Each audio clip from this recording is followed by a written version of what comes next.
Hello everyone, welcome back to your Pathashala. మరి ఈ రోజు అనగా Jan 2 2021 English booster through the Hindu వెళ్ళక ముందు ఈవేళ మనం ట్రాయ్ ఎప్పుడైనా విన్నారా అండి? ఇది telecom regulatory authority of India. ఇది అబ్రివేషన్ కాదండి, అబ్రివేషన్ కాదు, అబ్రివేషన్ పద రూపంలో పలుకుతున్నాం కాబట్టి దీన్ని మనం యాక్రోనిమ్ అంటాం. సో స్టార్టింగ్ మీకు వొకాబులరీ పాయింట్ దొరికేసింది. బేసిక్స్కి వెళ్దాం, కొంచెం ఇంట్రెస్టింగ్ గా ఉంటది, ఆలోచించండి. ఐయుసి అనే అబ్రివేషన్ మీకు ఎక్స్ప్లెయిన్ చేస్తాను. ఐయుసి అంటే ఇంటర్ కనెక్ట్ యూసేజ్ ఛార్జ్ అమ్మ. ఇంటర్ కనెక్ట్ యూసేజ్ ఛార్జ్ ఇదేంటో మీకు చెప్పడానికి ముందు ఫస్ట్ ఇక్కడ డెఫినేషన్ చదివేద్దాం. It is charged by Airtel from person A because he makes an outgoing call to person B who uses another operator's number. ఇదంతా వదిలేసేయండి. ఇప్పుడు ఇక్కడ పర్సన్ ఏ ఉన్నాడమ్మా. ఈ పర్సన్ ఏకి ఉన్న సిమ్ ఎయిర్టెల్ సిమ్. ఇతను జియో అనే పర్సన్ కి, అంటే జియో సిమ్ ఉన్న పర్సన్ కి కాల్ చేస్తుండు. Person A having an Airtel SIM calls person B having a Jio SIM. So person A person B కి కాల్ చేస్తుండ అక్కడ, అంటే ఎయిర్టెల్ వాడు జియో కాల్ చేస్తుండు. అయితే కాల్ చేసినందుకు ఎయిర్టెల్ వాడు ఏం చేస్తుండంటే ఐయుసి పే చేస్తున్నాడు. ఓకేనా అండి? ఐయుసి ఎవరికి పే చేస్తున్నాడు? జియోకి పే చేస్తున్నాడు. అంటే ఇంటర్ కనెక్ట్ యూసేజ్ ఛార్జ్. ఈ కనెక్ట్ చేసినందుకు ఈ లైన్ కి జియో మరి అడుగుతుంది అనమాట, నువ్వు నా జియోకి కనెక్ట్ చేసావు కదా, ఇంటర్ గా అంటే బిట్వీన్ కనెక్షన్ చేసావు కాబట్టి నాకు కొంచెం డబ్బు ఇవ్వు అని. దీన్నే మనం ఇంటర్ కనెక్ట్ యూసేజ్ ఛార్జ్ అంటాం. Very very important as far as your civil service exam is concerned. Okay, IUC interconnect usage charge. ఇది ఎవరు కడతారంటే ఎవరైతే ఫోన్ చేస్తారో ఆ నెట్వర్క్ వాళ్ళు, ఏ నెట్వర్క్ అయితే నువ్వు ఫోన్ చేసావో ఆ నెట్వర్క్ వాళ్ళు కడతాం. నువ్వు కట్టవు, ఎయిర్టెల్ వాడు కడతాడు. పర్సన్ కట్టడు, అక్కడ ఆ ఎయిర్టెల్ కడతాడు. This IUC is then paid by Airtel to Jio. ఇదే నేను చెప్పింది. సో ఫస్ట్ ఎయిర్టెల్ వాడు మరి జియో వాడికి ఫోన్ చేస్తున్నాడు. అయితే మరి అల్టిమేట్ గా మరి ఫోన్ చేసాం, వాళ్ళ కనెక్షన్ మనం యూజ్ చేసాం కాబట్టి జియోకి మరి ఐయుసి అనేది ఎయిర్టెల్ పే చేస్తుంది, పర్సన్ కాదు, ఎయిర్టెల్ పే చేస్తుంది. నెక్స్ట్ ఇప్పుడు ఇంకో చిన్న ఎగ్జాంపుల్ చెప్తాను. జియో ఉంది, కొంచెం ప్రాక్టికల్ గా ఫన్నీగా ఉంటుంది చూడండి. ఇప్పుడు జియో ఉంది, జియో ఏం చేస్తుంది? ఇప్పుడు ఎయిర్టెల్ వాడికి ఫోన్ చేస్తుంది, అవునా? ఫోన్ చేస్తుంది. అప్పుడు జియో ఐయుసి పే చేస్తుంది, inter connect usage charge. Inter connect usage charge fine. లేదు, వోడాఫోన్ ఐడియా ఇప్పుడు బి అయింది కదా, దీనికి ఐయుసి పే చేస్తుంది, ఫైన్. అయితే ఇప్పుడు ఏమవుతుంది అంటే చాలా మంది ఎయిర్టెల్ సిమ్ తీసుకుంటున్నారు, బి సిమ్ తీసుకుంటున్నారు. కాల్ చేయకుండా ఎయిర్టెల్ నుంచి ఓన్లీ ఇన్కమింగ్ కాల్స్ కోసం యూజ్ చేసుకుంటున్నారు అనమాట. Only incoming calls. సో ఇప్పుడు ఒక్కసారి ఆలోచించండి, ఓన్లీ ఇన్కమింగ్ కాల్స్ కి యూజ్ చేస్తున్నప్పుడు చాలా మంది, మెజారిటీ ఆఫ్ ద పాపులేషన్, ఒక 60 to 70% of the population Jio వాడతారు, అది మనకు తెలిసిందే. జియో వాళ్ళు వీళ్ళిద్దరికి ఫోన్ చేస్తున్నారు, వీళ్ళు ఐయుసి పే చేస్తున్నారు. ఐయుసి అనేది వీళ్ళకి ఎక్కువైపోతుంది, జియోకి ఎక్కువైపోతుంది. ఈ ఓన్లీ ఇన్కమింగ్ కాల్స్ కదా. అయితే ఇప్పుడు వీళ్ళు కూడా ఒక టెక్నిక్ ఫాలో అవుతున్నారు, ఎయిర్టెల్ అండ్ బి. ఏంటంటే ఎంటీసీ తీసుకుంటాం మేము అంటుంది, అంటే mobile termination charges. Mobile termination charges అని అనొచ్చు, లేదా మొబైల్ టెర్మినేషన్ రేట్స్ అని అనొచ్చు. అంటే ఏంటి అంటే ఇప్పుడు వీళ్ళు ఈ టెర్మినేషన్ అంటే మీరు ఇన్కమింగ్ కాల్స్ కు వాడుతున్నా సరే మాకు డబ్బులు కావాలి, ఏ నెట్వర్క్ నుంచి అయితే మాకు కాల్స్ వచ్చినాయో మరి మాకు డబ్బులు కావాలని చెప్పి మొబైల్ టెర్మినేషన్ ఛార్జెస్ మరి లివే చేస్తున్నాయి, అంటే అడుగుతున్నాయి. వీడేమో ఐయుసి పే చేస్తున్నాడు, వీళ్ళేమో మొబైల్ టెర్మినేషన్ ఛార్జెస్ అదనంగా ఇంకా తీసుకుంటున్నారు. దాంతో ఏమైంది అంటే చాలా మంది ఏం చేశారు అంటే జియో ఎక్కువ అవైలబిలిటీ రావడం వల్ల, ఇన్ కేస్ అందరూ జియోనే తీసుకున్నారు అనుకుందాం, అందరూ జియోనే తీసుకున్నాం. సో చేసేవాడు, ఫోన్ చేసేవాడు అంటే సబ్స్క్రైబర్, ఎవరైతే సబ్స్క్రైబర్ ఉన్నారో ఈ సబ్స్క్రైబరు మరి ఎవరైతే ఉన్నారో యూజర్ ఉన్నాడు, ఇక్కడ యూజరు జియోనే, సబ్స్క్రైబరు జియోనే. ఇప్పుడు వీడు జియో ఉన్నాడు. ఇప్పుడు చూడండి ఐయుసి ఛార్జెస్ వీడు ఎవరికి పే చేస్తాడు? ఎవరికి పే చేయడు, జియోడికి పే చేస్తే ఆడికే కదా. నెక్స్ట్ చూడండి వీడు ఎంటీసీ ఛార్జెస్, నాది వాడుకుంటున్నామని వీడు ఛార్జ్ చేయలేడు, ఎంటీసీ కూడా ఛార్జ్ చేయలేడు. సో ఇప్పుడు ఏమైపోయిందంటే మార్కెట్ లో మొనోపొలి వచ్చేసింది. అంటే ఇంతకు ముందు వీళ్ళు ఇన్కమింగ్ కాల్స్ తీసుకున్న వాళ్ళు, ఇన్కమింగ్ కాల్స్ కే వాడేవాళ్ళు, ఇక్కడ కూడా ఇన్కమింగ్ కాల్స్ కి వాడుకునే వాళ్ళు, వీళ్ళ బిజినెస్ కూడా ఇప్పుడు పోయి ఆధిపత్యం వచ్చేస్తుంది ఎవరికి? జియోకి. అయితే న్యూస్ పేపర్ కటింగ్ ఒకసారి చూద్దాం. How IUC may be leading to more missed calls. ఇది వదిలేసేయండి, రైట్ సైడ్ కాన్సన్ట్రేట్ చేయకండి, ఆన్ ద లెఫ్ట్ కాన్సన్ట్రేట్ చేయండి.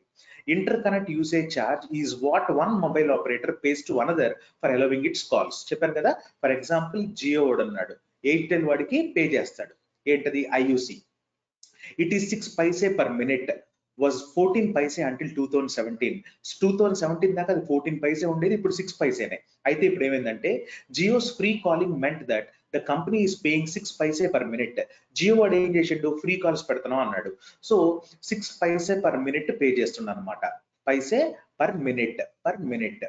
ఇప్పుడు ఇక్కడ చూస్తుంటే మీకు జాన్ 1, 2020 నుంచి అసలు ఈ ఐయుసి కూడా పే చేయవలసిన లేదని చెప్పింది TRAI, telecom regulatory authority of India. అంటే వీడు ఇప్పుడు ఈ 6 పైసే కూడా పే చేయడు, free outgoing calls. IUC అసలు పే చేయవలసిన లేదు ఇప్పుడు. అయితే అందరూ ఏం చేస్తారు, జియోనే ఉన్నాయి ఇప్పుడు, చాలా మంది ఇన్కమింగ్ కూడా జియోనే వాడారు అనుకోండి, మొత్తం ఎయిర్టెల్ గీర్టెల్ అన్ని పోయాయి, ఫినిష్, మొనోపలి వచ్చేస్తుంది. So Jio's free calling meant that the company is paying 6 paise per minute for every call its customer made to other networks. TRAI అంటే telecom regulatory authority of India had indicated cutting IUC to 0 by 2020. ఇది ఇంతకు ముందు news paper 2020 కల్లా ఐయుసి కూడా cut చేస్తున్నాం అన్నది. దాంతో పాటు ఎయిర్టెల్, వోడాఫోన్ వీళ్ళందరూ కోర్టులు ముందుకెక్కారు. ఇప్పుడు మొత్తం జియో, రిలయన్స్ లెడ్ ముఖేష్ అంబానీకి మీరు ఇచ్చేశారు, మొత్తం ఆధిపత్యం అంతా ఇచ్చేశారు అని. సో అదండి సంగతి. ఇక్కడ దాకా మీరు ఇక్కడ కాన్సన్ట్రేట్ చేయండి. ఇప్పుడు నేను ఎడిటోరియల్కి వెళ్ళిపోతాను ఈవేళ. సో ఐయుసి అంటే ఏంటి, మొబైల్ టెర్మినేషన్ ఛార్జ్ అంటే ఏంటో మీకు తెలిసింది. ఇప్పుడు క్లియర్ కనెక్షన్, ఇప్పుడు క్లియర్ గా కనెక్షన్ వచ్చేసింది అంటే ఫోన్ గురించి మాట్లాడుతుండు. Having got the interconnection charges out of the way, telco should focus on service quality. ఇప్పుడు టెల్కోస్ అంటే ఎవరున్నారు, ఇప్పుడు మన ఎయిర్టెల్ వీళ్ళందరూ ఉన్నారు, వీళ్ళు సర్వీస్ క్వాలిటీ మీద ఎక్కువ ఫోకస్ చేయాలి. ఇప్పుడు ఇంకో దారుణం ఏంటో చెప్పనా, నేను ఎయిర్టెల్ వాడతాను, నేను వోడాఫోన్ వాడతాను, జియో వాడతాను. ఇప్పుడు నేను ఏం వాడను, ఓన్లీ వాట్సాప్ కాల్ చేసుకుంటాను. అప్పుడు నేను జియోని కూడా ఎంకరేజ్ చేయట్లేదు. అంటే వీళ్ళందరూ నెక్స్ట్ అడ్వాన్స్డ్ స్టేజ్ కి వెళ్ళాలి, కాల్స్ నుంచి అడ్వాన్స్ స్టేజ్ కి వెళ్ళాలని చెప్తున్నాడు అనమాట. Having got the interconnection charges out of the way, ఇప్పుడు వెళ్ళిపోయినాయి కాబట్టి telco should focus on service quality మీద ఫోకస్ చేయాలి. హ్యావింగ్ గాట్ అంటే ఇది పర్ఫెక్ట్ పార్టిసిపల్ అమ్మా, పర్ఫెక్ట్ పార్టిసిపల్ అంటే ఇక్కడ హ్యావింగ్ ప్లస్ V3 వస్తుంది, చాలా ఇంపార్టెంట్ అన్నట్టు. Okay, now the end of the interconnection usage charges regime ante palana on January 1, under which one telecom operator paid a charge to another on whose network a subscriber's voice call was completed, creates a new era in which these companies can focus on upgrading their networks and service. So వీళ్ళు అంటే ఐయుసి రద్దు చేయడం వల్ల చాలా ఇప్పుడు నష్టమే జరగబోతుంది. ఎవరికి ఎయిర్టెల్, వీళ్ళందరికీ. జియో కూడా అవ్వచ్చు, ప్రస్తుతం ఇప్పుడు అది హ్యాపీగా ఉంది, రేపు పొద్దున్న జియో కూడా అవ్వచ్చు. అందుకనే సర్వీస్ క్వాలిటీ మీద ఎక్కువ ఫోకస్ చేయాలని చెప్తున్నారు అనమాట. The measure was delayed by a year by regulator TRAI due to concerns that not all operators were ready. So ఇది 1 year డిలే అవడం జరిగింది అనమాట. Was delayed by a year. Okay, delayed అవ్వబడింది. ఇది పాస్ట్ టెన్స్ ప్యాసివ్ వాయిస్ లో ఇచ్చిండు, past tense passive voice. ఒకసారి observe చేశారా, ఆర్టికల్స్ అన్ని మాక్సిమం ప్యాసివ్ వాయిస్ లో ఇవ్వడం జరుగుతుంది మీకు. Now and the shift to more efficient 4G networks and compatible subscriber handsets was slower than anticipated. Anticipated అంటే దాని అర్థం ఏంటంటే నాన్న, మరి ముందే గ్రహించడం అన్నట్టు. ఓకే, మరి ఇక్కడ చూస్తే measure was delayed by year by regulator TRAI due to concerns that not all operators were ready. అందరు ఆపరేటర్స్ రెడీగా లేకపోవడం వల్ల డిలే అవ్వబడింది. And the shift to more efficient 4G networks and compatible subscriber handsets was slower than anticipated. So అందరూ subscriber handset కి మరి అలవాటు అవ్వడం అనేది చాలా ఎక్స్పెక్ట్ చేసిన దానికంటే చాలా తక్కువైంది అంటున్నాడు. Now that the need to monitor call termination data and make IUC payments no longer exist. ఇప్పుడు ఐయుసి పేమెంట్స్ అనేది నో లాంగర్ ఎగ్జిస్ట్. ఓకే, ఇప్పుడు లేదు ఇంకా. And a spectrum auction is also scheduled this year. The focus should shift to giving the users a better deal as reliable quality. Reliable అంటే ఏంటంటే నమ్మదగినది, reliant అంటే ఏంటంటే ఆధారపడడం. ఇది very very important adjectives Nara. For example, I am reliant on my parents అంటాము. I am reliant on my parents అంటే దాని అర్థం ఏంటంటే నేను మా పేరెంట్స్ మీద ఆధారపడతాను అని. My parents are డాష్ వాళ్ళు నమ్మదగిన వాళ్ళ, ఆధారపడే వాళ్ళ? మీరు నాకు ఇది కామెంట్ బాక్స్ లో ఆన్సర్ పెట్టండి. I am reliant on my parents, కరెక్టే. My parents are reliant or reliable, ఇది మీరు నాకు కామెంట్ బాక్స్ లో ఆన్సర్ పెడతారు అన్నట్టు. ఇది ఇంతకుముందు IBPS లో ఇచ్చిన క్వశ్చన్ అన్నమాట, ఇంగ్లీష్ సెక్షన్ లో. A reliable call quality as reliable call quality and competitive tariffs. Tariffs అంటే ధరలు for the subscriber other than those who had to pay higher access tariffs on one wireless network due to the IUC system. The latest measure may not carry a significant impact since providers sold unlimited call packs even earlier. Unlimited call packs అనేది ఇంతకు ముందు telecom providers ఇంతకు ముందే మరి చేసేది unlimited call packs అనేది. ఇప్పుడు ఏమవుతుందో ఒకసారి అనలిటికల్ గా ఆలోచించండి. అన్లిమిటెడ్ కాల్స్ అని చెప్పి ఫ్రీగా ప్రొవైడ్ చేయడం అనేది ఇంతకు ముందు కూడా జరిగింది. అప్పుడు ఏం చేశారు వీళ్ళు? మొబైల్ టెర్మినేషన్ ఛార్జెస్ తీసుకున్నారు వేరే సంస్థలు. అంటే కనీసం మాది యూజ్ చేస్తున్నందుకైనా టెర్మినేషన్ ఛార్జెస్, అంటే ఇక్కడ దాకా కాల్ వస్తుంది కాబట్టి మాకు డబ్బులు ఇవ్వండి అని. ఇప్పుడు ఒక్కసారి ఆలోచించండి, ఫ్రీ అవుట్ గోయింగ్ కాల్స్ ఇచ్చినప్పుడు వీడు మరి ఏ సంస్థ అయితే ఇచ్చిందో ఆ సంస్థదే తీసుకుంటాడు. జియో కూడా ఇన్కమింగ్ కాల్స్ కూడా ఇప్పుడు వాడికి వాడే ఉన్నాడు, మార్కెట్ లో ఇంకెవరు లేరు. సో ఇక్కడ కొంచెం కాంపిటీషన్ అనేది, కొంచెం కాదు చాలా కాంపిటీషన్ అనేది మొదలవుతుంది. One operator Jio had a higher proportion of outgoing calls to other wireless operators since its launch a few years ఎగో.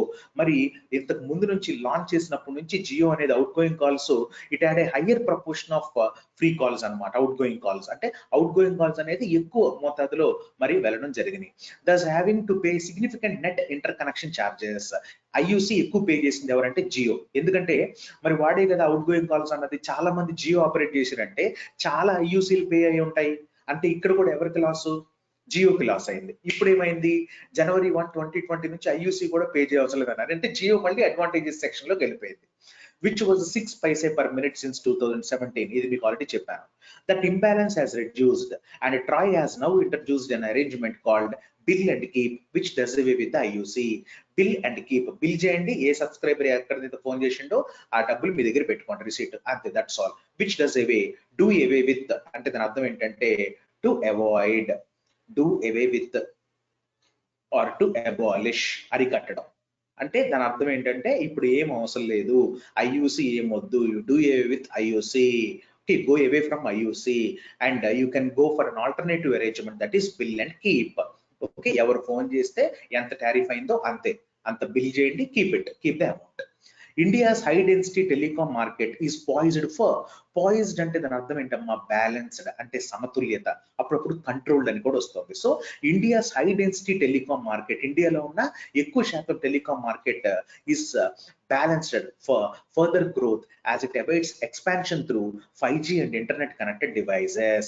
ఇప్పుడు ఇంకా ఎక్స్పాండ్ అవ్వాల్సి ఉంది 4G నుంచి 5G దాకా and internet connected devices. For example కొన్ని ఫోన్స్ లో already Jio internet connected devices వస్తున్నాయి. Yet అయినా as the economic survey of 2019-20 pointed out, intense competition has reduced the number of private players. ఈ competition ఎక్కువ అవడం వల్ల ఇప్పుడు ప్రైవేట్ ప్లేయర్స్ ఇంకా జియోతో పోలిస్తే ఇంకెద్దరే ఉన్నారు, ఎయిర్టెల్ అండ్ వి, అంతే. Public sector operators BSNL and MTNL still face a challenge and their future must be clarified early. ఇంకా ఛాలెంజ్ అంటే ఇంకా మరి వాళ్ళు ఇంకా క్రైసిస్ ఫేస్ చేస్తున్నారు ఇక్కడ, అంటే సంక్షోభంలోనే ఉన్నారు BSNL అండ్ MTNL. సో వాళ్ళ ఫ్యూచర్ అనేది తొందరగా క్లారిఫైడ్ చేయబడాలి. ఎందుకంటే మస్ట్ బి క్లారిఫైడ్ అన్నాడు. మస్ట్ బి క్లారిఫైడ్ అంటే ఇది కూడా ప్యాసివ్ వాయిస్. నేను ఆల్రెడీ చెప్పాను, B ఫార్మ్ ప్లస్ V3 అంటే అది ప్యాసివ్ వాయిస్ అన్నమాట. ఎర్లీ అంటే తొందరగా. With efforts to improve their technological capabilities and service levels, మరి వాళ్ళ సర్వీస్ లెవెల్స్ ని ఇంప్రూవ్ చేసుకోవడానికి మరి తొందరగా clarification ఇవ్వబడాలి. A parallel trend has been the rise in 4G subscribers. A parallel trend అంటే సమాంతర ధోరణి, parallel అంటే సమాంతర, trend అంటే గనక ధోరణి. A parallel trend has been the rise in 4G subscribers from 196.9 million in September 2017 to 517.5 million out of a total wireless subscriber base of 1,165.46 million in June 2019. ఇక్కడ మీరు చూస్తే 4G సబ్స్క్రైబర్స్ స్పైక్ అయింది, increase అయింది. ఎలాగా అంటే 196.9 million నుంచి ఎప్పుడు 2017 లో, అప్పటి నుంచి 517.5 million total wireless subscriber base మరి పెరిగింది. అది మీరు చూడండి ఎంత కాంపిటీషన్ వస్తుందో ఇక్కడ. The end of the IUC should spur అంటే ఏంటమ్మా? ప్రోత్సహించడం అన్నమాట, స్టిమ్యులేట్ చేయడం. మీకు ఈజీగా ఉంటుందని ముందే రాసి పెడుతున్నాను. ఓకేనా అండి? Should spur an expansion of high capacity networks. ఇప్పుడు ఐయుసి అంటడం వల్ల ఇంకా కాంపిటీషన్ పెరుగుతుంది కాబట్టి హై కెపాసిటీ నెట్వర్క్స్ మీద ఫోకస్ చేయాలి. 5G, 6G, 7G, 10G అట్లాగా.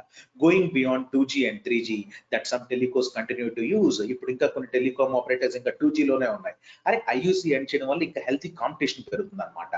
The removal of interconnection charges అంటే IUC interconnection charges okay was opposed by. ఇక్కడ వజ్ అని ఎందుకు వచ్చింది, వర్ అని రావచ్చు కదా అంటే నేను చార్జెస్ గురించి మాట్లాడట్లేదు, రిమూవల్ గురించి మాట్లాడుతున్నాను. ఇది మీకు ఇంగ్లీష్ లో కాన్కర్డ్ అనే టాపిక్ లో వస్తుంది. Okay the removal of interconnection charges was opposed by them just a year ago. అంటే ఈ రిమూవల్ అనేది మరి వాళ్ళ చేత అపోజ్ చేయబడింది. ఇది కూడా ప్యాసివ్ వాయిస్. ఒక్కసారి అబ్జర్వ్ చేయండి, active voice, passive voice, conquered ఇవన్నీ మీరు పర్ఫెక్ట్ ఉంటే ఏ ఎగ్జామ్ అయినా ఈజీగా క్రాక్ చేయొచ్చు. అది రిటర్న్ పార్ట్ అవనివ్వండి, ఆబ్జెక్టివ్ పార్ట్ అవనివ్వండి. మీరు ఇంకా గ్రామర్ లో ఒకేబుల్ డల్ ఉందనుకుంటున్నారా? AR Pathashala is always there with you. అంటే మార్కెటింగ్ పబ్లిసిటీ కాదు, డోంట్ వరీ. మీకు నా వాట్సాప్ నంబర్ కూడా అవైలబిలిటీలో ఉంది. ఎవరైతే మీకు ఉన్న సబ్జెక్ట్ ని ఇంకా ఎన్హాన్స్ చేసుకుందాం అనుకున్నారు, those want to own your skills, మీకు నేనున్నాను.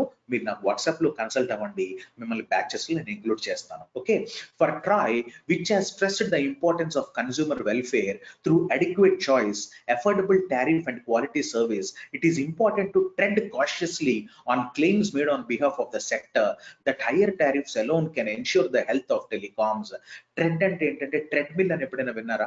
ట్రెడ్మిల్ అంటే నడక, నడిచే మిల్. సో చాలా జాగ్రత్తగా నడవడిక ఉండాలి. ఎవరిది? ట్రాయ్ అంటే telecom regulatory authority of India.